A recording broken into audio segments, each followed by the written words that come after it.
వక్రతుండం మహాకాయం కోటిసూర్య సమప్రభం నిర్విఘ్నం కురు మే దేవ సర్వకార్యేషు సర్వదా శ్రీ మహాగణాధిపతయే నమః. ప్రణోదేవి సరస్వతి వాజేభిర్వాజినీవతి ధీనామవిత్రవతు. నమస్తే శారదే దేవి సరస్వతి మతిప్రదే వసత్వం మమ జిహ్వాగ్రే సర్వవిద్యాప్రదాభవ. శ్రీ మహాసరస్వత్యై నమః. శ్రీ గురుభ్యో నమః. బ్రహ్మానందం పరమసుఖదం కేవలం జ్ఞానమూర్తిం ద్వంద్వాతీతం గగనసదృశం తత్తమస్యాదిలక్ష్యం ఏకం నిత్యం విమలమచలం సర్వధీ సాక్షీభూతం భావాతీతం త్రిగుణరహితం సద్గురుం తం నమామ్యహం. శ్రీ సద్గురు పరబ్రహ్మణే నమో నమః. గురుబ్రహ్మ గురుర్విష్ణుర్గురుర్దేవో మహేశ్వర గురు సాక్షాత్ పరం బ్రహ్మ తస్మై శ్రీ గురవే నమః. అఖండ మండలాకారం వ్యాప్తం ఏన చరాచరం తత్పదం దర్శితం ఏన తస్మై శ్రీ గురవే నమః.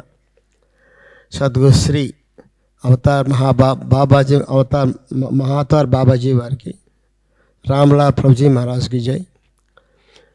శ్రీ శ్రీ శ్రీ పరమాచార్య చంద్రశేఖర సరస్వామి నమో నమ. సద్గురు అవధూత దత్త మహారాజ్కి జై. అస్మద్గురు శ్రీ పూర్ణానందనాథ స్వామి నమో నమ. శ్రీ పరమగురు స్వప్రకాశానంద తీర్థావధూతాయే నమో నమ. శ్రీ పరమేశ్వర కళ్యాణానంద తీర్థావధూతాయే నమో నమ. అవధూత చింతన గురుదేవ దత్త గురుదేవ దత్త గురుదేవ దత్త. దత్తాత్రేయ సమారంభం వ్యాస శంకర మధ్యమాం అస్మదాచార్య పర్యంతం వందే గురు పరంపరాం. జటాధరం పాండురంగం సోలహస్తం కృపానిధిం సర్వరోగహరం దేవ దత్తాత్రేయమహం భజే.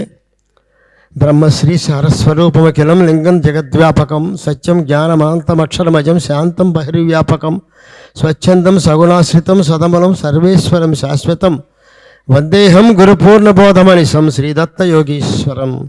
అవధూత చింతన గురుదేవ దత్త గురుదేవ దత్త గురుదేవ దత్త. వాగర్ధావివ సంపృప్తో వాగార్ధ ప్రతిపత్తయే జగతః పితరో వందే పార్వతీ పరమేశ్వరౌ. శివాయ గురవే నమః. హరి ఓం. ఈనాడు ఈ పత్రిజీ మహిళా సుదర్శన ధ్యాన జ్ఞాన చక్రానికి విచ్చేసినటువంటి మా గురుదేవులు నా మీద ఎంతో అభిమానంతో, కన్నయ్య నీ ఉపన్యాసాన్ని నేను వస్తున్నాను అని చెప్పేసి శ్రమకూర్చి ఎక్కడో మంచిర్యాల నుంచి వచ్చి నన్ను ఆశీర్వదించినటువంటి సద్గురు అవధూత దత్త మహారాజు వారికి కృతజ్ఞతలతో, డిసెంబరు 21 నుంచి 31 వరకు జరిగినటువంటి పత్రిజీ ధ్యాన యజ్ఞం కార్యక్రమంలో కట్టాల్లో జరిగినప్పుడు అంతకు 2 నెల 15 రోజుల ముందే నన్ను శర్మ గారు మీరు ఖచ్చితంగా గురుగారు మీరు రావాలి, ఉపన్యసించాలి, దత్తాత్రేయ క్రియాధ్యాన యోగం మీద మీరు మాట్లాడాలి అని చెప్పారు. దాన్ని పత్రిజీ యోగాన్ని కూడా సమన్వయం చేస్తూ మాట్లాడండి అని చెప్పారు. నేను వెళ్ళడం మాట్లాడడం జరిగింది. చాలామంది దగ్గర ఒక 25-30 వేల మంది. మీకు తెలుసు కదా కట్టాలు ఎంత గొప్పగా జరుగుతుందో కార్యక్రమాలన్నీ కూడా, అవన్నీ చాలా చెప్పడం జరిగింది. చాలా సంతోషం అనిపించింది. అప్పుడు నన్ను శైలజ సుష్మా వీళ్ళ ఆ రోజునే అడిగారు, మీరు రాజమండ్రిలో మేము ఇలా చేస్తున్నామండి మీరు రావాలని. ఎప్పుడు అంటే శివరాత్రి అనగా జన్మానికో శివరాత్రి. ఇవాళ ఉదయాన్నే లేచి హాయిగా రుద్రాభిషేకం చేసుకొని రోజంతా ఉపవసించి సాయంకాలం మళ్ళీ లింగోద్భవ కాలం వరకు ఉండి చక్కగా ప్రశాంతంగా జాగరణ చేసుకొని ఎక్కడైనా ఉపన్యాసాలు ఉంటే హాయిగా వెళ్ళి లోకల్గా హైదరాబాద్లో మంచి ఉపన్యాసాలు అవి శివపురాణం అది చెప్పుకొని ఉదయాన్నే హాయిగా వచ్చి మళ్ళీ ఒక్కసారి రుద్రాభిషేకం చేసుకుని భోజనం చేసే పరిస్థితి మాది. కానీ నేను అన్నానమ్మా మహాశివరాత్రి కదా నాకు ఇబ్బంది కదా అంటే, మరో రోజు వస్తాను లేని మహాశివరాత్రి అని మీరు రావాలండి అని పట్టుబట్టారు. నాకు ఒకటి అనిపించింది, నా ఒక్కడిని నేను ఏదో చేసుకొని నా సొంతం కోసం నేను చేసుకోవడం కంటే ఇంతమందికి ఈ యోగ ప్రక్రియ గురించి దీంట్లో ఉండే విధానం గురించి చెప్పినట్లయితే అంతకంటే ఎక్కువ ఫలితం కదా అనే ఉద్దేశంతో నేను ఇవాళ ఇక్కడ రావడం జరిగింది. యోగ అష్టాంగ యోగంలో ధ్యానం ఒక భాగం అయితే మనందరికీ తెలుసు. ముందుగా కొంచెం ఉపోద్ఘాతంలోకి వెళ్తాను. మానవుడు కాదు, ఏ జీవైనా పుట్టిన 10 సెకండ్లో ఊపిరి మొదలవుతుంది కదా. గుండె కొట్టుకోవడం మొదలవుతుంది. గుండె 12వ వారంలోనే కొట్టుకుంటుంది, తర్వాత విషయం. మానవుడి యొక్క అంటే ఏ జీవి అయినా సరే, మన జీవితంగా పక్కన పెడతాం, మానవుల యొక్క నియంత్రణలో లేనివి 2. 1 ఊపిరి, 2 గుండె. మనకి సంబంధం లేదు, అవి నడుస్తూనే ఉంటాయి. అవి ఎప్పుడైతే ఆగిపోతాయో శివుడల్లా శవమవుతాడు, అంతే కదా. అయితే అందుకే అంటారు, ఊపిరి బలపడితే పుట్టాడు, ఊపిరి బిగపడితే పోయాడు, అంతే కదా. దీన్ని ఊపిరి అనుకుని ఊరుకుంటే ఉపయోగం లేదు దానివల్ల. ఎందుకంటే ఇది ఊపిరే కదా అనుకున్నట్లయితే వాడి జీవితంలో రాణించిన ముందుకు, ఆధ్యాత్మిక రంగంలో ముందుకు వెళ్ళలేడు. ఇది ఊపిరి కాదు, దీన్ని శ్వాస అంటారు. ఆ శ్వాసని నియంత్రించుకున్నట్లయితే అనేకమైనటువంటి విజయాలు సాధించవచ్చు అని ఎవరైతే తెలుసుకుంటారో వాడు యోగి అవుతాడు. అందువల్ల శ్వాసని నియంత్రించడము అనేటువంటి ప్రక్రియ యోగం. యోగం అంటే ఏంటి? పతంజలి సూత్రాల ప్రకారము యుంజతే ఇది యోగ అన్నాడు. యుంజతే ఇది యోగ అంటే కలవడము అని అర్థం, కలపడము అని అర్థం. ఏమిటి కలపాలి? 2 చేతులు కలపడం కూడా యోగమేనా? చప్పట్లు కొడితే యోగం అవుతుందా? 2 కాళ్ళతో నడిస్తే యోగం అయిపోతుందా? 2 కాళ్ళతో చూస్తే యోగం అయిపోతుందా? లేదా ఈ 2 మనసులు కలిస్తే యోగం అయిపోతుందా? ఏమిటి అక్కడ కలవాల్సింది అంటే జీవాత్మ పరమాత్మతో కలవడమే యోగము. ఎందుకంటే నీలో ఉన్నది శివుడే. అయమాత్మా గుడాకేశ సర్వభూతాశయ స్థిత. భగవద్గీతలో భగవానుడు చెప్పాడు, అయమాత్మా గుడాకేశ సర్వభూతాశయ స్థిత అహమాదిత్య మధ్యంచ జీవానాం అంతమేవచ. పరమాత్మ అన్ని జీవుల్లో కూడా ఆత్మస్వరూపంగా ఉన్నది నేనే. అంటే పరమాత్మే జీవుల్లో ఉండే ఆత్మస్వరూపము. మంత్రపుష్పం కూడా ఈ మాటే చెప్తుంది. మంత్రపుష్పంలో కూడా మనం అది సహస్రశీర్షం దేవం సహస్రాక్షం చదువుకునేటప్పుడు, మంత్రపుష్పం చేసేటప్పుడు అందులో చెప్తాడు పరమాత్మ యొక్క ఉనికిని గురించి. ఇష్టి కింది భాగములు, ఇష్టి అంటే ఇది, నాభికి నాభ్యాము ప్రతిష్టది, నాభి పైభాగంలో హృదయకమైన పద్మకోశ ప్రతీకాశగుం అంటాడు. పద్మకోశం అంటే కమలం పువ్వు యొక్క మొగ్గలాగా, తిరగబడిన మొగ్గలా ఉండేటువంటి హృదయ కుహరములో నివ్వారం యొక్క ఆ పరిమాణాలు, నివ్వారం అంటే వడ్లగింజ, ఒక వడ్ల పుల్లు, ఆ పరిమాణములో నీలజ్వాలాకులం భాతి అంటాడు. నీలి రంగులో వెలుగుతూ పరమాత్మ ప్రతిష్ఠితమై ఉన్న పరమాత్మ ప్రతిష్ఠతి ఉన్నాడు. ఎలా ఉంటే ఒక్కడో లేడు. సబ్రహ్మ స విష్ణు సహరి సశివ సేంద్ర సహచరాత్.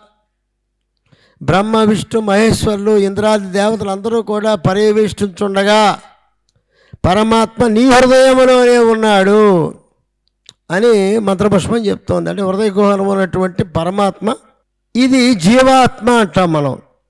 దీని యొక్క పరమాత్మ యొక్క పరిణామంతో పోలిస్తే జీవాత్మ యొక్క పరిణామం తక్కువ. ఈ జీవుణ్ణి పరమాత్మతో అనుసంధానం చేసేదే యోగం. యుంజంతే అంటే అర్థం అది. అంటే జీవాత్మ పరమాత్మ అంటే ఆత్మానుసంధానం అనేటువంటి ఏదైతే ఉందో అది ఏ యోగము. ప్రతి జీవి, ముఖ్యంగా మానవుడు, జీవులను మిగిలిన పక్కన పెట్టేద్దాం, మానవుడి యొక్క జన్మలో జీవితంలో కోరుకోవాల్సింది ఏమిటి అంటే అనుసంధానం అయిపోవాలి పరమాత్మతోటి. తద్వారా ఈ జీవితానికి ఒక చరమాంకం. ఎన్ని జన్మలు పునరపి జననం పునరపి మరణం పునరపి జననీ జఠరే శయనం ఇహ సంసారే బహుదుస్తారే కృపయాపారే పాహి మురారే భజ గోవిందం గోవిందం భజ మూఢమతే శంకరాచార్య వారు చెప్పారు. అస్తమాను పుడుతూ చస్తూ ఈ గర్భవాస నరకం అనుభవిస్తూ ఎంతకాలం ఇలాగా నీ జన్మలెత్తుతూ ఉంటావురా జీవా, పరమాత్మను తలుచుకో, పరమాత్మలో ఐక్యం అవడానికి ప్రయత్నం చేయి. ఈ జీవితానికి ఎక్కడొక్కడ ఫుల్ స్టాప్ పెట్టుకొని శంకరులు చెప్పారు. అటువంటి స్థితి రావాలి అంటే దానికి ఎన్నో రకాల మార్గాలు ఉన్నాయి. భగవద్గీతలో 4 మార్గాలు చెప్పబడ్డాయి: భక్తి, జ్ఞాన, యోగ, వైరాగ్యాలు.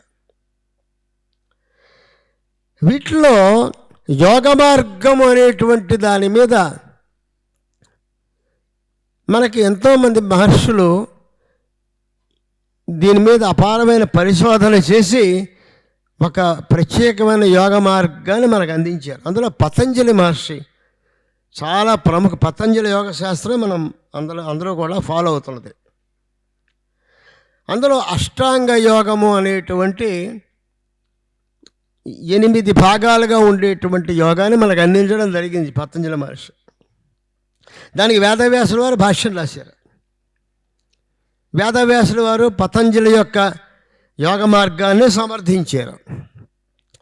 క్రమేణా రాను కూడా ఈ యోగాన్ని అనేక మంది గురువులు అనేకమైన విధానాలలో మార్పులు చేసుకుంటూ వచ్చి ప్రజలకి అందించడానికి. ఎందుకంటే ఆ కాలం వేరు, ఈ కాలం వేరు. ఆ కాలంలో ఉన్నటువంటి ఓపిక, ఆ కాలంలో ఉన్నటువంటి ఆ జవసత్వాలు, ఆ దృఢత్వము, ఆ కాలంలో ఉన్నటువంటి సమయము ఈ కాలంలో లేవు. అందుకని అనేక మంది మహానుభావులు వారి వారి యొక్క విధానంలో యోగ మార్గాన్ని మనకు నిర్దేశించారు. ఇప్పుడు మహేష్ యోగి ఉన్నారు, ట్రాన్స్డెన్షియల్ మెడిటేషన్ అంటారు దాన్ని, భావాతీత ధ్యానము. మాతాజీ నిర్మల సహజ ధ్యానము, కుండలిని ధ్యానము ఆవిడ పెట్టింది. అలాగే జగ్గే వాసుదేవ్ గారు, ఆయన ఒక ధ్యాన మార్గం. ఇలాగా ఓషో, ఆయన ఒక ధ్యాన మార్గం. ఇలా అనేక రకాల ధ్యాన మార్గాలు, అనేక మంది గురువులు. ఆ గురు శిష్య సాంప్రదాయంలోనే ఈ యోగ మార్గం నడుస్తోంది. చిత్రం ఏంటంటే ఇవన్నీ కూడా కొంచెం ఖర్చుతో కూడుకున్న యోగ మార్గాలు. ఎందుకంటే ఆ ముందు అష్టాంగ యోగం అంటే ఏంటో చదువుకోవాలి, తెలుసుకోవాలి. ఏముంది అష్టాంగ యోగంలో? 8 అంగములు ఉంటాయి. యమ, నియమ, ఆసన, ప్రాణాయామ, ధారణ, ప్రత్యాహార, ధ్యాన, సమాధి అనేటువంటి 8 అంగములు ఉన్నాయి ఇందులో. అందరి యోగ మార్గాలు ఇవే ఉన్నాయి. యమం అంటే ఏమిటి? అహింస, సత్యమస్తేయ, బ్రహ్మచర్యం, అసంగ్రహ అని చెప్పబడింది. అహింస యమము అంటే అహింస, హింస చేయకూడదు. అహింస సత్యం, ఎప్పుడు కూడా సత్యమునే పలకాలి, అబద్ధం ఆడకూడదు. అస్థేయం, అస్థేయం అంటే దొంగిలించకుండా ఉండడం. అస్థేయం. బ్రహ్మచర్యం, బ్రహ్మచర్యం అంటే అందరూ చెప్పేటువంటి సంసారానికి సంబంధించిన బ్రహ్మచర్యం కాదు ఇది. బ్రహ్మమునందు చరించడమే బ్రహ్మచర్యం. అంటే నిరంతరము కూడా బ్రహ్మము అంటే సృష్టికర్త బ్రహ్మని కాదు, అక్కడ పరతత్వం, పరబ్రహ్మ. పరబ్రహ్మమునందు చరించడం అంటే నిరంతరము కూడా పరమాత్మ యొక్క ఆ నామాన్ని, ఆ జపాన్ని ఉచ్చరిస్తూ మనస్సులో నిరంతరం కూడా పరమాత్మనే స్మరించుకుంటూ పరమాత్మతో అనుసంధానం అవడానికి ప్రయత్నించడం. అపరిగ్రహము అంటే ఎవరి దగ్గర నుంచి కూడా ఏ విధమైంది ఆశించకుండా ఉండడం. ఇది యమము అన్నారు దీన్ని. ఇవన్నీ పాటించాలి. ఇవన్నీ పాటించడమే కాకుండా నియమము అన్నారు మళ్ళీ. ఈ నియమములు ఏమున్నాయి? తపస్సు ఉంది, సంతోషం ఉంది, తపస్సు ఉంది, ఈశ్వర ప్రణిధానము అంటారు. అంటే తపస్సు అంటే ఏమిటి? తపస్సు అంటే ఈ శారీరక సుఖాలన్నింటికి దూరంగా ఉంటూ నిరంతరము కూడా ఏకాగ్రతతో భక్తి మార్గంలో నడవడం తపస్సు. ఏదో ఒక దైవాన్ని, నీ ఇష్ట దైవాన్ని నీ మనస్సులో పెట్టుకొని ఆయన్ని ధ్యానించుకుంటూ నిరంతరము కూడా అందులో ఉండడం అనేది అది తపస్సు. తపస్సు అంటే ముక్కు హిమాలయాల్లో గడిపి అక్కడ చేసేది అదే, ఏకాంతం కోసం. అక్కడే చేయక్కర్లే, ఇంత లైట్లు వెలుగుతున్నా, డ్రమ్ములు మోగుతున్నా కూడా నీ ఏకాంతం పక్కన కాకుండా ఎప్పుడైతే అదే తపస్సు. హిమాలయాల్లో ముక్కులు మూసుని ఆ గుహల్లో కూర్చుంటే అదే తపస్సుని మనం అనుకోకూడదు. ఆ రోజుల్లో కారణం, దానికి వేరే కారణాలు ఉన్నాయి. ఋషులు చేసేది దానికి వేరే, వాళ్ళు లక్షలాది సంవత్సరాలు వాళ్ళు జీవనం చేశారు. కానీ మన ఆయుర్దాయం అంతా కలిపి 70 ఏళ్ళు 80 ఏళ్ళు 100 ఏళ్ళు బతకడం గొప్ప విశేషం. కాబట్టి ఈ తపస్సు అనేటువంటిది, అలాగే ఈశ్వర ప్రణిధానము అంటే పరమాత్మకి అర్పణ చేసుకోవడం నీ యొక్క తన మన ప్రాణాలని, అది ఈశ్వర ప్రణిధానము అంటారు. యమము నియము, తర్వాత ఆసనము. ఆసనం అంటే చాలామంది యోగాసనం, యోగా అంటే చాలామంది అనుకోవడం యోగాసనాలు వేస్తే అయిపోయింది అనుకుంటారు. యోగాసనాలు వేసేసి కాళ్ళు కీళ్ళు వంచేసుకుంటే దాని యోగం అనరు. అది కావాలి. ఎప్పుడది నీ శరీరము పరిపుష్టంగా ఉండాలి, జీవసత్వాలు నిండి ఉండాలి అంటే ఆసనాలు వేయాలి. ఆసనాలు మాత్రమే యోగం అనుకుంటే మాత్రం అంతకంటే బుద్ధి తక్కువ మరొకటి ఉండదు. ఇప్పుడు యోగా డే అని పెడతారు, 1,00,000 మందిని పెట్టి కింద చేపలు బలి చేసి ఆసనాలు వేసి అబ్బా యోగా చేసామంటారు. అది యోగా కాదు. అది యోగాలో ఆసనము అంటే ఒక రకమైన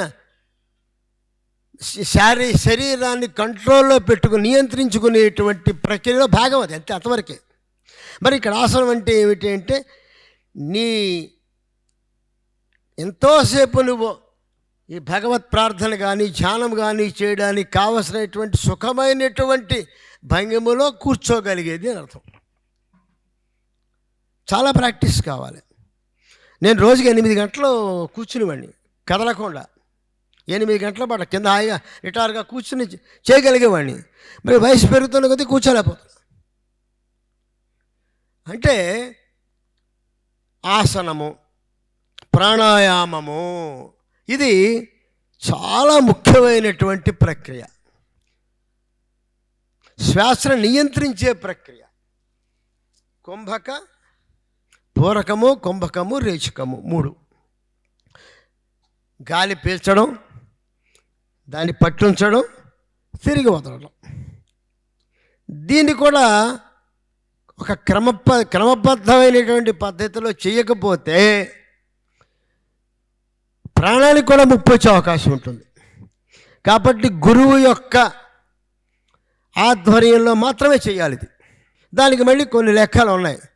అది చేసేటప్పుడు దాన్ని హంసతో గనక అనుసంధానం చేసి సోహం అనేటువంటి ఆ దివ్యమైనటువంటి ఆ నామాన్ని కనుక ఉచ్చరించి పరతత్వం కనుక ఉచ్చరిస్తూ చేసుకున్నట్లయితే దానికి చాలా చక్కటి రిజల్ట్స్ వస్తాయి. చాలా పరిణామాలు చాలా బాగుంటాయి దానివల్ల ప్రాణాయామ స్థితిలో. తదుపరిది ప్రత్యాహారము అన్నాడు. తర్వాత ధారణ. ప్రత్యాహారం అంటే ఏమిటి? ప్రాణాయామ స్థితి నుంచి వచ్చిన తర్వాత ఒక ప్రత్యేకమైనటువంటి ఏదో ఒక దాని మీద ఏకాగ్రత పెట్టుకొని ఆ దాన్ని ధ్యానం చేస్తూ దాని మీద దృష్టి నిలపడం, దాన్ని నిలబెట్టుకోవడం ధారణ ఎత్తే తరువాత ధ్యానము. ధ్యేయము, ధ్యానము, ధ్యాత 3 ఉన్నాయి. దీన్ని త్రిపుటములు అంటారు వీటిని. ఏదో ఒక ధ్యేయాన్ని దృష్టిలో పెట్టుకొని దాన్ని నీ ఏదైతే నీ ఇష్టదైవం ఉందో ఆ దైవాన్ని మనస్సులో ధ్యానించుకునేటువంటి నువ్వు జాతం అవుతావు. ఆ ఏదైతే ధ్యేయమో దాన్ని, అంటే ధ్యేయం అంటే ఏదో ఒక రూపాన్ని ఎదురుకుండా పెట్టుకుని దాన్ని లక్ష్యము చేరే లక్ష్యంతో చేసేటువంటిది ధ్యానము అన్నారు. ధ్యానము తర్వాత సమాధి స్థితి. ఇలా ధ్యానములో అపారమైనటువంటి శక్తిని పొంది కాస్మిక్ ఎనర్జీ ప్రవహించి అంటే విశ్వశక్తిని అందుకోగలిగి తద్వారా జ్యోతి దర్శనం కనుక చేసుకోగలిగితే ఇందులో మళ్ళీ కొన్ని వ్యవస్థలు ఉన్నాయి. త్రాటకము, జ్యోతి దర్శనము, ముందు గాఢాంధకారము. ఎక్కడికో ఈ జీవుడు వెళ్ళిపోతూ ఉంటాడు, ఏవేవో కనబడుతూ ఉంటాయి. యోగ సాధనలో భయపడి ఆగిపోతాం అక్కడ. ఇవన్నీ దాటుకుంటూ వస్తే మనం చూడలేనంత అద్భుతమైన వెలుగు. ఆ తర్వాత అనేక లోకాలు ఇవన్నీ దర్శనం అవుతాయి. ఇవి అనుభవిస్తే తెలుస్తుంది మీ అందరికి కూడా.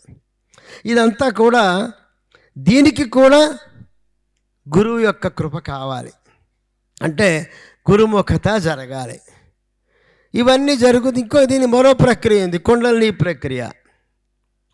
కుండలిని శక్తి మూలాధారం అంటే కింది మన ఆసన స్థానంలో 3 చుట్లుగా అధోముఖంగా ఉండేటువంటి సర్పరూపంలో ఉండేటువంటి కుండలిని శక్తిని ప్రాణాయామ స్థితిలో సోహం అనేటువంటి మంత్రముతో దాన్ని ఉదాన వాయువు ద్వారా ప్రాణవ్యాన ఉదాన అపాన సమ 5 వాయువులు ఉంటాయి. ఇందులో ఉదాన వాయువు యొక్క ఏమిటి విశేషం అంటే అదొక్కటే కుండలి నిద్రలేపి చక్రాఛేదం చేసుకు వెళ్ళగలుగుతూ ఉంటుంది.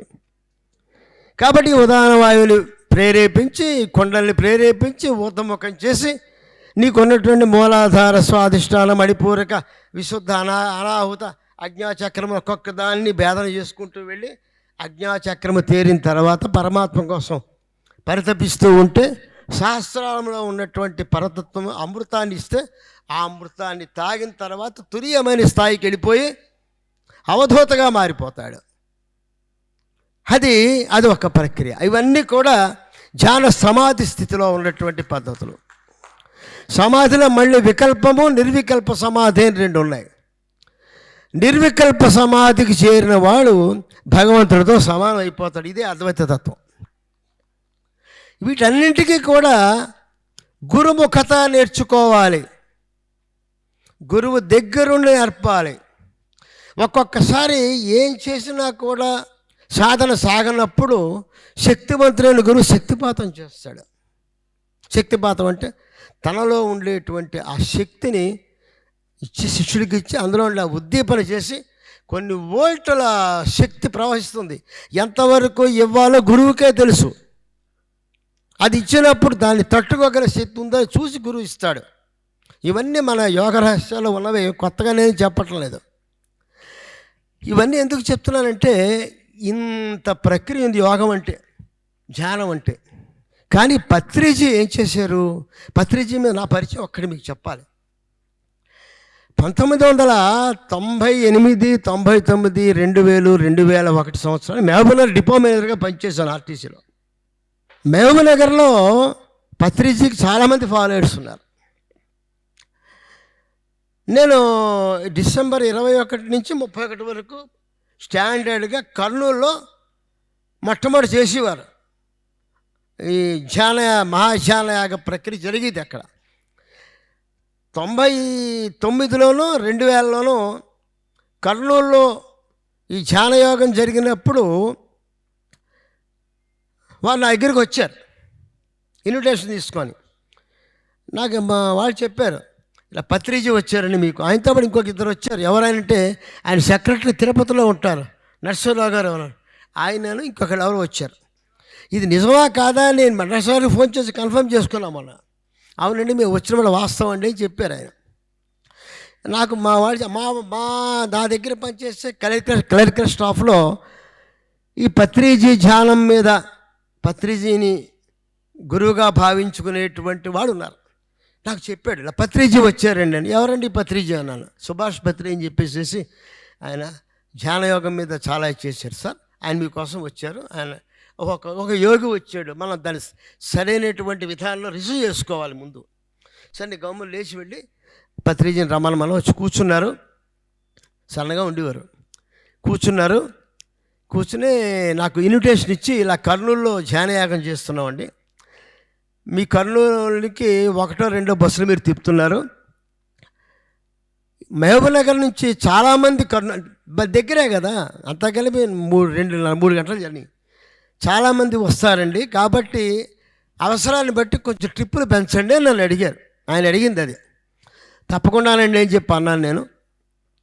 తర్వాత వెంటనే ఇమ్మీడియట్గా ఒక బ్యానర్ పెట్టించి ఇలాగ వెళ్ళేవాళ్ళు ఎవరైనా ఉన్నట్టయితే మనం కాంట్రాక్ట్ చేస్తే మీకు స్పెషల్ బస్సులు వేస్తామని చెప్పాను. ఆ ప్రకారం 2-3 బస్సులు పంపించడం జరిగింది ఆ ఏడాది. అదే నా పరిచయం. తర్వాత ఈ జరిగిన తర్వాత ఆయన చాలా అద్భుతమైన అపారమైన ఉన్నతమైన స్థితికి వెళ్ళిపోయారు. కట్టాల్లో 2006లో మహాపిరమిడ్ ప్రారంభం జరగడం. అప్పటికి నేను అక్కడ లేను, నేను హైదరాబాద్ వచ్చేసాను. అప్పటికి ఇవన్నీ జరిగాయి. తర్వాత నేను 2012లో రిటైర్ అయిపోయిన తర్వాత 2019లోనో 18లోనో పిఎంసి ఛానల్ నుంచి నాకు కబురు వచ్చింది, మీరు మా ఛానల్లో దత్తాత్రేయ గురుదర్శనం 24 గురువుల గురించి మీరు మాట్లాడాలి అని అడిగారు వాళ్ళు టాపిక్. సరే అని వెళ్ళాను. అది పత్రిజీ ఛానల్ అనగానే నాకు చాలా సంతోషం అనిపించింది. వెళ్ళాను, చక్కగా ఒక 20 ఎపిసోడ్లు చెప్పాను. చాలా మంచి పాపులర్ అయింది. ఆ సమయంలోనే ఒక చింతన చేసిన తర్వాత ఋషి పరంపర చేస్తానని చెప్పి అడిగాను నేను. అంటే అనేక మంది ఋషులు ఉన్నారు మనకి. అందరికీ ఎవరు గట్టిగా మాడితే వశిష్ఠుడు విశ్వామిత్రుడు చెప్తాం, ఇంకో పేరు చెప్పలేం. కానీ కొన్ని వందల మంది ఋషులు ఉన్నారు. వాళ్ళు ఈ జాతికి చేసిన సేవ సామాన్యమైన సేవ కాదు, చాలామందికి తెలియదు. కాబట్టి అందులో ఒక 25 మంది ఋషులు తీసుకొని ఒక్కొక్క ఋషి యొక్క చరిత్రతో అనేక పురాణాలన్నీ వెరిఫై చేసి వాళ్ళు ఈ జాతికి అందించినటువంటి సేవ ఏమిటి. ఎంతోమంది విమానాలు కనిపెట్టారు. ఇప్పుడున్నట్టు మనం చూస్తున్న ఈ సైన్స్ అంతా కూడా ఋషులు కనిపెట్టింది అని నేను రుజువు చేసి నేను ఒక 105 ఎపిసోడ్లు చేశాను. చాలా మంచి అప్లాట్స్ వచ్చాయి. పత్రిజీ కూడా చూసి చాలా బాగుందని చెప్పేసి ఆయన అప్రిషియేట్ చేయడం జరిగింది. తర్వాత ఆయన శాకాహారం మీద ఆయన చేసినటువంటి కృషి సామాన్యమైన కృషి కాదు. జీవుల యొక్క బతికొన వాటి జీవం మనం తీసేస్తున్నాం. తెల్లవారగానే లేపే కోడి నీకు ఏం అపకారం చేసింది? అంతే కదా. ఇలా ఏమో వాటి జీవాలన్నీ వాటి మాన తిరుగుతుంటే వాటన్నీ తినేస్తున్నారు, తప్పు కదా. శాకాహారం మించింది లేదు కదా, శాకాహారమే తినండి అనేటువంటిది ఒక ఉద్యమంగా తీసుకొచ్చారు పత్రిజీ. కాబట్టి నాకు అది చాలా నచ్చింది ఆ విషయం. సరే అట్లాగా ఆ పరిచయం అలాగా ఇది. తర్వాత రవిశాస్త్రి గారు నన్ను 2-3 ఇంటర్వ్యూస్ చేశాడు. దాని మీద నన్ను అడిగితే నేను వెళ్ళి ఆ కార్యక్రమం చేయడం జరిగింది. అయితే ఇక్కడ ఏం చెప్పుకోవాలంటే ఆయన చదివింది అగ్రికల్చర్ బిఎస్సి, ఆదిలాబాద్ జిల్లాలో పుట్టారు.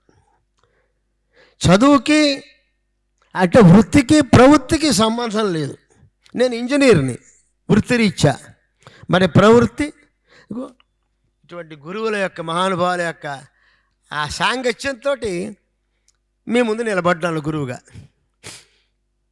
ఏదో కొంతకాలం అగ్రికల్చర్ డిపార్ట్మెంట్లో పనిచేసి కారణజన్మలు ముందు ఎలా ఉన్నా కూడా ఆ దైవ ప్రేరణ ఎలా ఉంటుందంటే అవన్నీ పనికిరావు ఏమే, కానీ నీ వల్ల ఇంకా కొన్ని 100 మంది తరించాలి, 1000 మంది అని చెప్పేసి ఆ భగవంతుడు లాగుతూ ఉంటాడు వాడిని.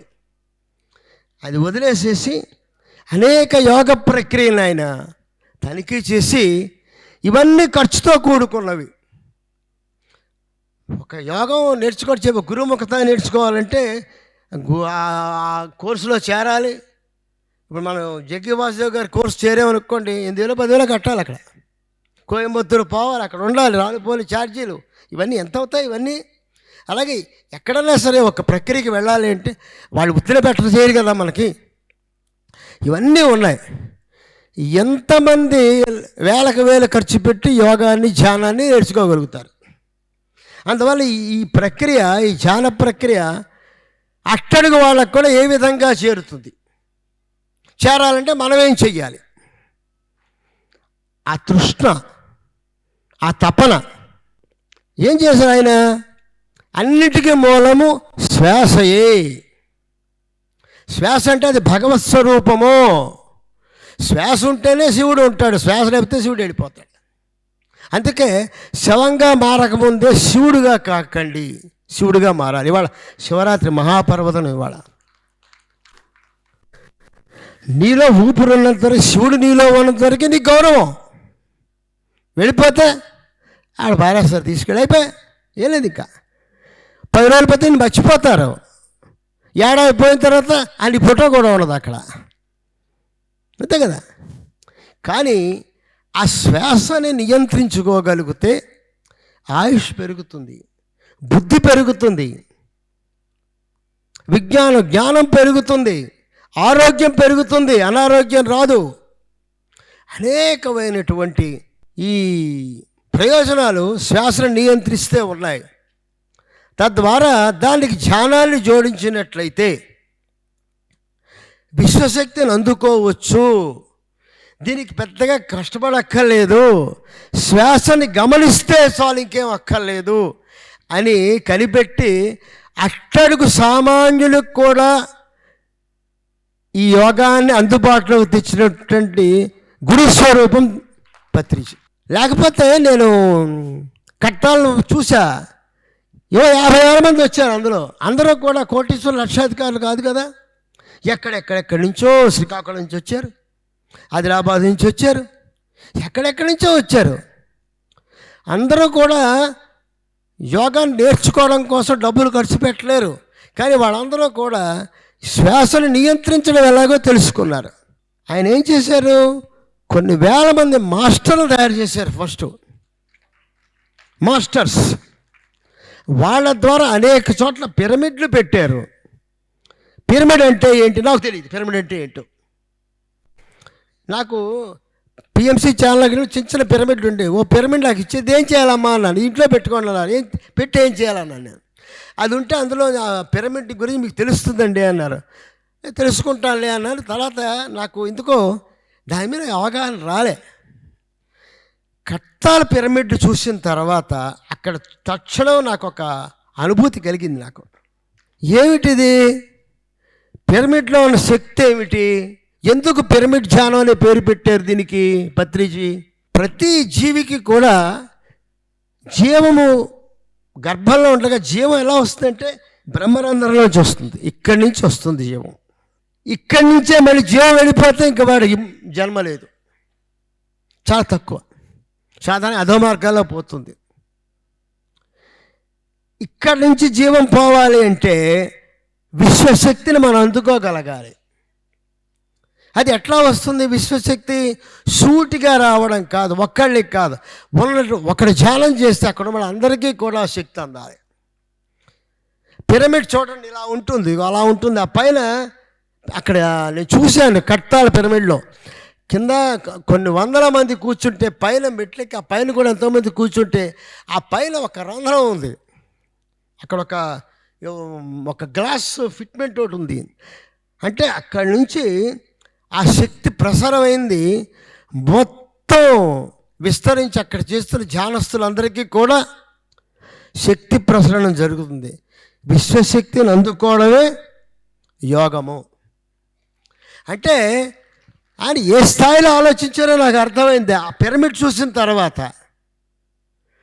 అంటే మనం చేసేటువంటి ధ్యానం వల్ల విశ్వశక్తిని అందుకునేటువంటి విధానం సులభతరం చేశారు. ఎంతో కష్టపడి ఎన్నో రకాలుగా చేసేసి రకరకాలైనటువంటి శక్తులన్నింటినీ చేసి ఈ కొండలి నిద్రలు ఇవన్నీ హడావిడి చేసి కంటే విశ్వశక్తిని అందుకున్నట్లయితే మొత్తం శరీరం అంతా ఉత్తేజితం అవుతుంది. తద్వారా అన్నీ సాధించవచ్చు. ఈ విషయాన్ని ఎంతో క్లిష్టంగా ఉండేటువంటి ధ్యానయోగాన్ని అతి సులభంగా సూక్ష్మ మార్గంలో చేసినటువంటి ఖ్యాతి దక్కింది పత్రిజీకి.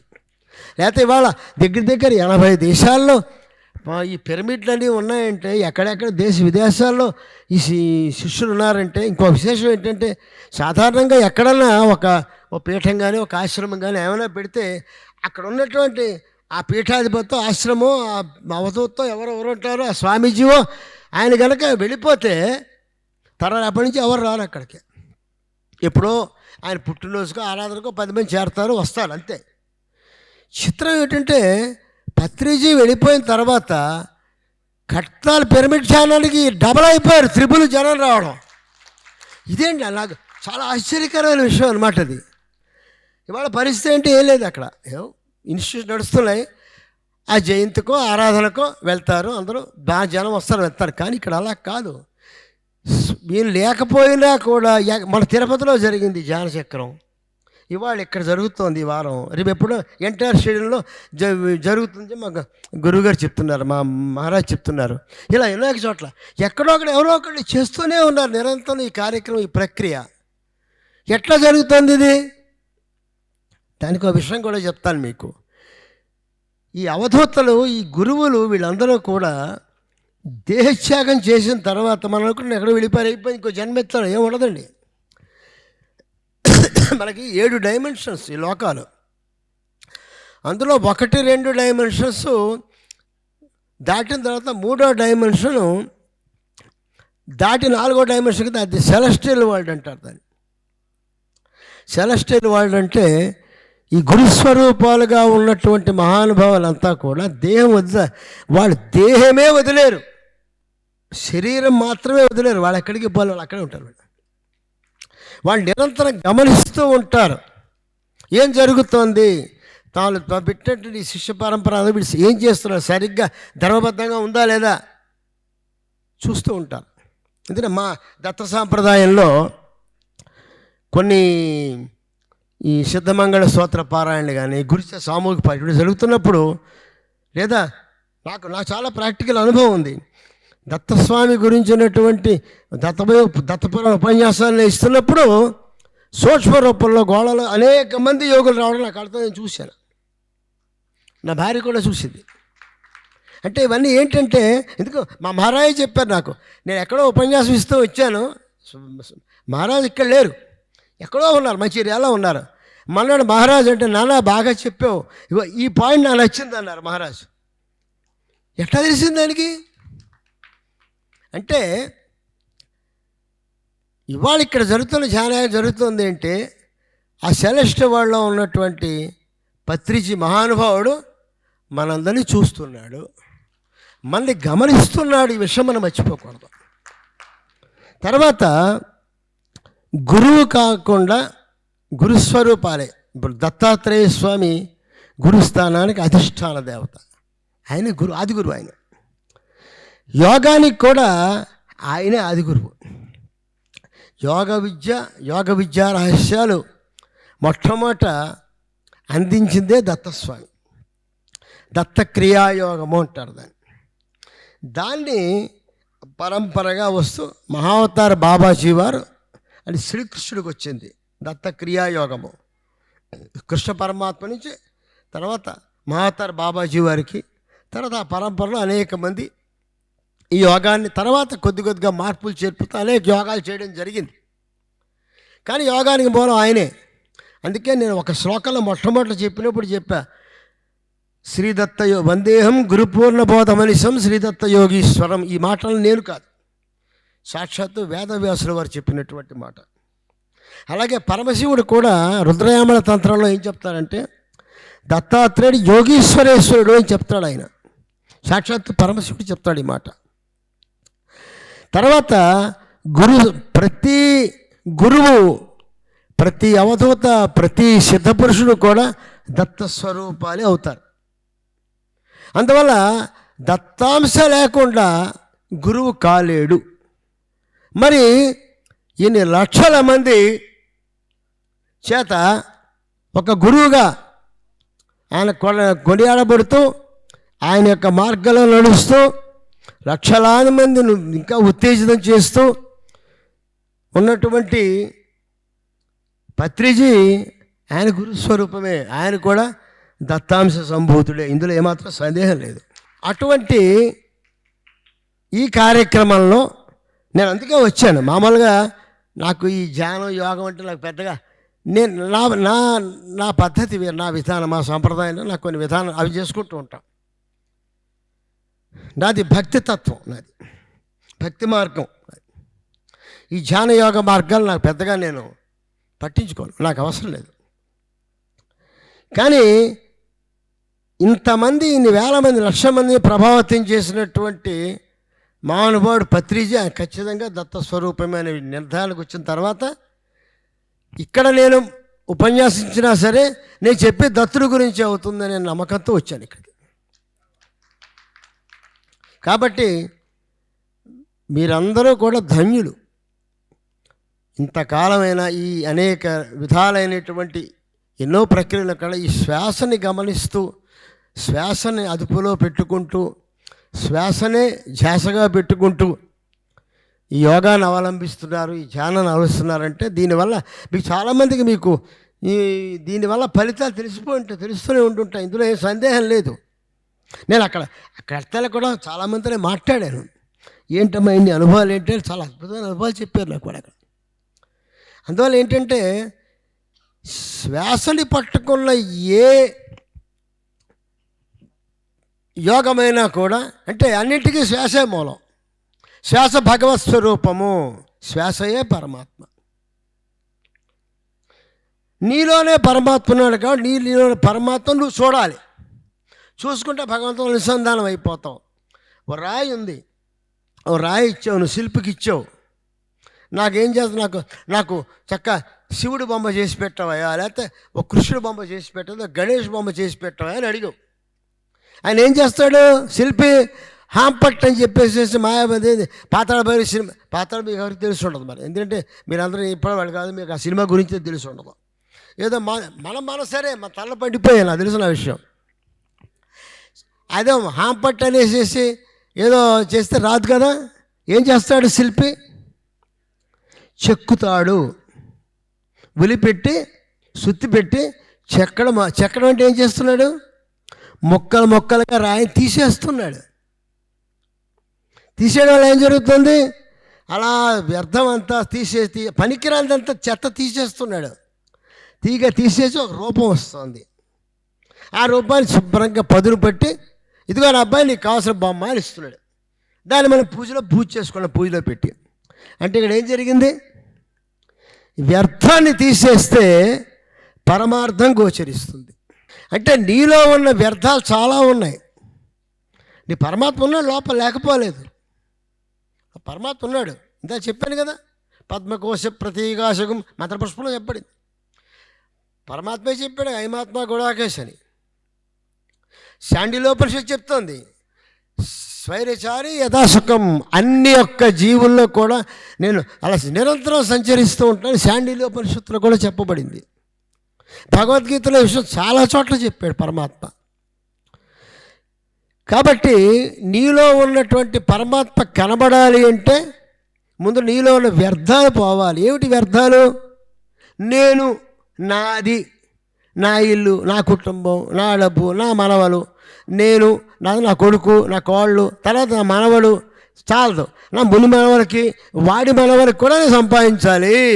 ఉన్న ఎకరాలు దోచేయాలి. ఇంకా ఏదైపోవాలి. ఉన్న పదవులు చాలవు. ఇలాగ ఎంతకాలం ఇలా అనుకుంటూ ఉంటే చివరికి ఏం మిగులుతుంది నీకు, ఏం ఉండదు. శివుడు శ్మశానంలో ఉంటాడు, అక్కడ చేరిన తర్వాత ఆయన ఓదారుస్తాడు, అంత ఇంకేం ఉండదు. ఆయన శ్మశానవాసి కాబట్టి నీలో ఈ కాంక్షలు ఏవైతే అవన్నీ కూడా వ్యర్థాలు. ఇవన్నీ తొలగించి నీలో నువ్వు చూసుకోగలిగితే, చాలామంది గురువులు ఏం చెప్తారంటే సాధారణంగా, ఏ లేదు అబ్బాయి, నీలో ముందు నిన్ను చూడు, నేను లోపల చూసుకో ఇన్సైడ్, ఇన్నర్ సైట్, లోపల చూసుకో అంటారు. ఏంటి లోపల చూసుకోవడం అంటే అంతర్ముఖము, బహిర్ముఖం. బయట ఎక్కడ వెతకొద్దు, లోపల చూసుకో. లోపల ఉన్న పరమాత్మని నీ ఆత్మ చూసుకుని దీన్ని గనక పరమాత్మతో అనుసంధానం చేయగలిగితే, ఇటువంటి శ్వాస మీద శ్వాస ప్రక్రియ ద్వారా కాస్మిక్ ఎనర్జీని తీసుకొని తద్వారా నీలో ఉండేటువంటి ఆత్మని పరమాత్మ అనుసంధానం చేస్తే యుజంతేతి యోగ, అదే యోగం. ఇంతటి ప్రక్రియ ఈ ధ్యానములో ఉంది. ధ్యానం అంటే కళ్ళు మూసి కూర్చుంటే మనకేంటి, కళ్ళు మూసి కూర్చున్నా సరే ఏమవుతుంది, ఏదో కనపడుతూ ఉంటాయి. అదవ్వలేదు, ఇదవ్వలేదు, ఇది ఎక్కడ పెట్టాము, ఇది సరిగ్గా చేస్తున్నా లేదో, ఏమైపోతుందో, లేకపోతే ఏమైపోతాయి, ఇదే గోల. కళ్ళు మూసుకున్నా ఇదే గోల. దానివల్ల ధ్యానం సిద్ధించదు. ఇంకా మొత్తం శరీరం మనం మర్చిపోవాలి, ఏం ఉండదు, ఇంకా చుట్టుపక్కల ఏమి ఉండకూడదు. నీ మనసు స్థిరంగా, ఇది ఎప్పుడూ కూడా ఇది కోతిలా గెంతునే ఉంటుంది, శని చెప్పి తిరుగుతూనే ఉంటుంది. దాన్ని పట్టుకుని మళ్ళీ దారిలో పెట్టాలి. పెట్టచ్చు. ఎప్పుడు కష్టపడి దాని మీద ఒక నియంత్రణ చేయడం కష్టమే, కానీ అసాధ్యం మాత్రం కాదు. అది ఎప్పుడు సాధ్యమవుతుంది అంటే శ్వాసను నియంత్రిస్తే మనస్సు నియంత్రించబడుతుంది. శ్వాస ఇందులో ఉండేటువంటి విషయాలు ఒక సుషుమ్నా నాడి గురించి కానీ, ఇళానాడి కానీ, పింగళ నాడి కానీ, అదేవిధంగా ఈ 72 నాడులు వాటి యొక్క ప్రవర్తన, అందులో ఉండే విశేషాలు, ఈ ప్రాణాయామ స్థితి, ఆరు షట్చక్రముల గురించి, వీటన్నింటి గురించి అలాగని పేజీలు రాసి చదివేలా కాదు. ఓన్లీ బుల్లెట్ పాయింట్స్, జస్ట్ ఒక 4 పాయింట్లు, 5 పాయింట్లు, 10 పాయింట్లు అంతే. అది చదివితే మొత్తం అంతా వచ్చేస్తుంది మనకి, బొమ్మలతో సహా. చాలా బాగుంది పుస్తకం, అద్భుతంగా ఉంది ఆయన చేసిన పుస్తకం. బహుశా శాస్త్రి గారు వచ్చినప్పుడు ఉంటాయి ఇక్కడ, బహుశా తెస్తారేమో కూడా, లేకపోతే నేను చెప్తాను ఫోన్ చేసి. నిజంగా అదొక్క మనం జాగ్రత్తగా ఆ పుస్తకాన్ని కనుక చదవగలిగితే అర్థం చేసుకోవడం పెద్ద కష్టం కాదు, అంత సులువుగా ఇచ్చాడు ఆయన. అది కూడా పత్రిజీ చెప్పేట, శాస్త్రి నువ్వు రాయని రాసి పత్రిజీ చూసి చిన్న మార్పులు చేసి ఇలా చేయమంటే అప్పుడు పబ్లిష్ చేశారట. జరిగిందని శాస్త్రి చెప్పాడు నాతో. సరే, ఇదంతా ధ్యానం అయితే, ధ్యానానికి సంబంధించి, యోగానికి సంబంధించి దత్త పరమాత్మకి ఉన్నటువంటి ఈ సంబంధం ఏమిటి? దత్తస్వామి నేను ముందే చెప్పాను, ఆయన యోగీశ్వరేశ్వరుడు, అంతని మించిన యోగి ఇంకొకడు లేడు. శివుడు ధ్యానస్వరూపుడే, కానీ శివుడు అంటే ఎవరో కాదు, శివదత్త. దత్తస్వామి యొక్క రూపమే శివుడు, దత్తస్వామి యొక్క రూపమే విష్ణువు, దత్తస్వామి యొక్క రూపమే బ్రహ్మ. త్రిమూర్త్యాత్మకుడు అయినటువంటి పరమాత్మయే, పరతత్వమే దత్తాత్రేయ స్వామి. ఆయన గురించి చెప్పేటప్పుడు ఆయన ఎలా ఉంటాడో ఎవరికీ తెలియదు, ఎవరికి చిక్కడు దొరకడు. ఆయన చిక్కుతే మాత్రము ఇంకా వదలడు. ఆయన పాదాలు పట్టుకోవడం చాలా కష్టం, అనేక రకాలైనటువంటి చేస్తూ ఉంటాడు, ఓ పట్టం దొరకడు. కానీ పట్టుదలతో పట్టుకుంటే నేను వదలడు.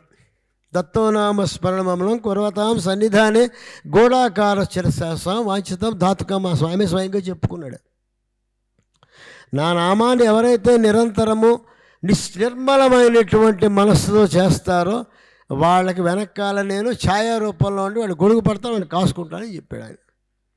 ఇది అనుభవించే వాళ్ళు తెలుస్తుంది, అలాంటి వాళ్ళకి. నేను నిరంతరం అనుభవిస్తుంటాను దత్తస్వామి యొక్క ఆ ఛాయాస్వరూపం, ఆయన స్పర్శ.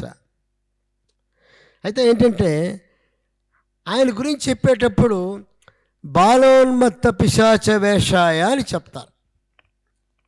బాల ఉన్మత్త పిశాచ. ఆయన ఎలా ఉంటాడో ఎవరికి తెలియదు.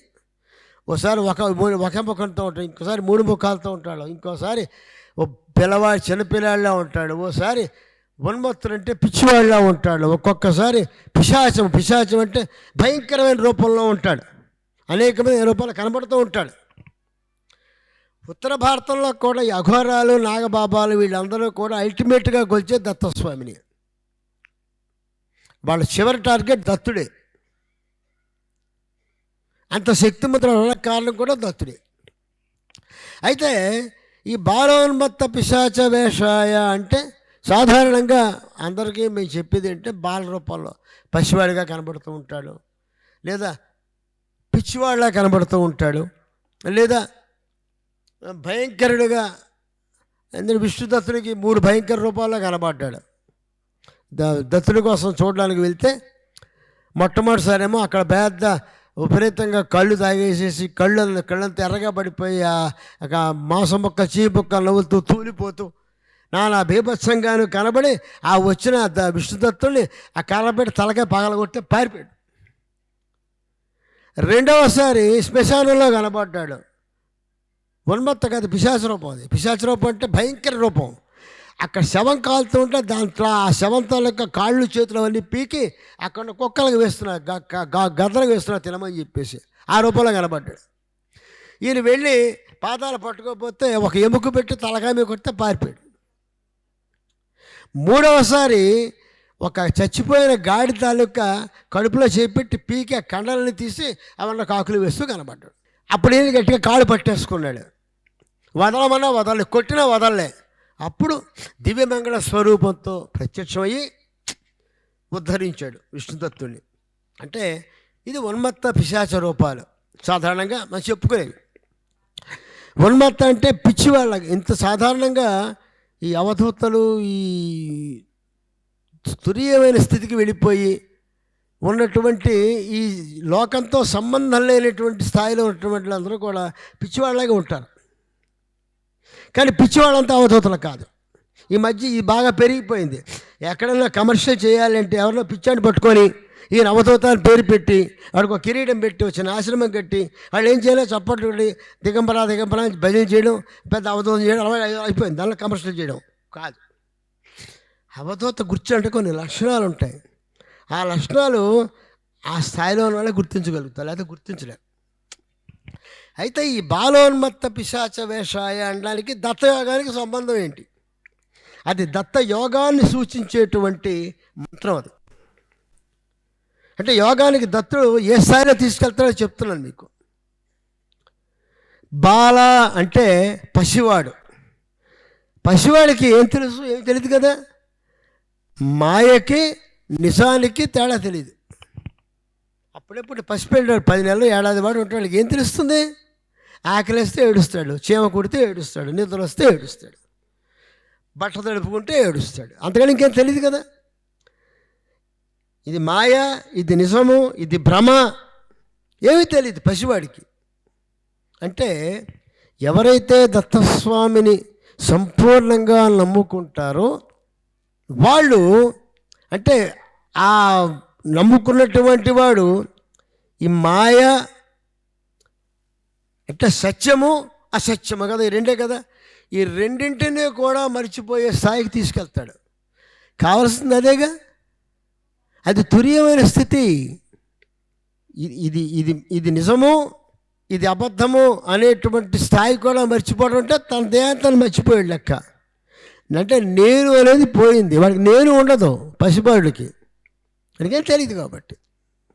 కానీ దాని బాల ఎవరైతే తనని నమ్ముకొని తనని నిరంతరము కొలుస్తూ ఆయన్నే తన మన ప్రాణాలు సమర్పించి స్వామిని ఎవరైతే కొలుచుకుంటూ ఉంటారో వాళ్ళకి ఈ భ్రమ మొత్తం తీసేస్తాడు.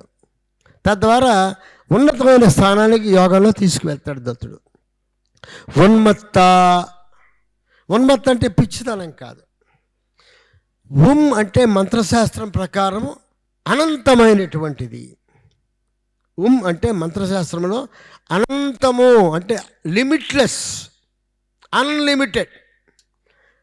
ట అనేటువంటి అక్షరానికి మంత్రశాస్త్రంలో అమృతము అని అర్థం ఉంది. అమృతతత్వం, అమృత బీజం అది. తాకి మరొక వర్తిస్తాం అంటే 2 అమృతతత్వాలు. ఉన్మత్త అంటే అర్థం ఏమిటి? సాధకుడు ఎవరైతే ఉంటాడో సాధకుడు ఉదాన వాయువు ద్వారా చక్రభేదనం చేసుకొని అజ్ఞాచక్రానికి చేరిపోయి అక్కడ ఉన్నటువంటి శాస్త్రాలలో కొలువైనటువంటి పరమాత్మ దత్తస్వామి యొక్క అనుగ్రహంతో అక్కడ ఉన్నటువంటి అమృతాన్ని తాగి ఈ దేహాన్ని, ఈ లోకాన్ని మరచిపోయి దేహభ్రాంతి పోయి, అంటే తనలో నేను అనేది పోయి అహం బ్రహ్మాస్మి, నేనే బ్రహ్మమును అనేటువంటి స్థాయికి తీసుకొస్తాడు.